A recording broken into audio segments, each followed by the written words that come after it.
dik tak chuan hmeichhia hian mipa sum nei deuh aiin mipa an mah ni tinui thei an mut chiat lai pawha an mut thlak danglam zung thei hi an duh daih zawk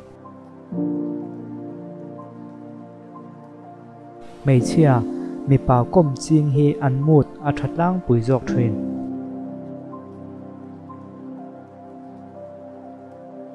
in hmangai ton takte an mita an hanin en chia hian an lungphu hi a phurwal dap thei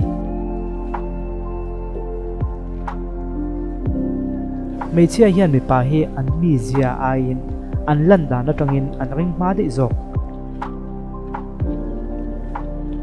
hmeichhia leh khathiam sang emaw veng vedeuh bik nalh hian kopui zon hu an hak sa thin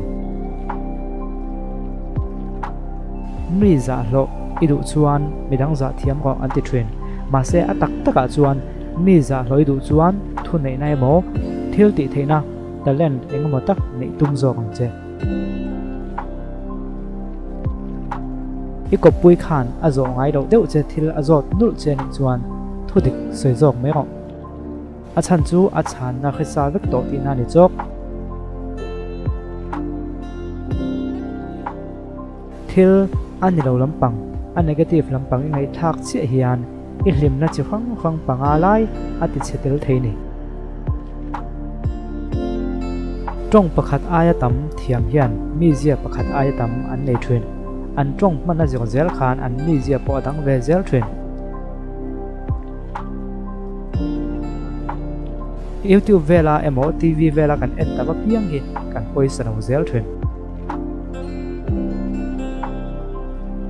kan thuak hian in hnol na hi thinlungna angin adong song velawa taksana angin adong songa chu wangin in hnol na hi anabik thrin rang ani nuam kan ti zong le kan tui zong kan soi lai tak hian kan mel hi athasot sot thrin hmeichhia in khe ko lai an chak chuan an pial palhui te emo an star hlui te chan chin lam an soi chuak thrin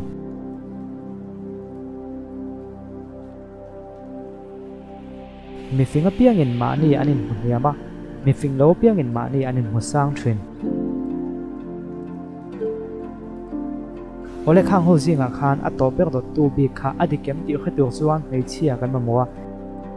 hmeichhe ho khan comment angai ni o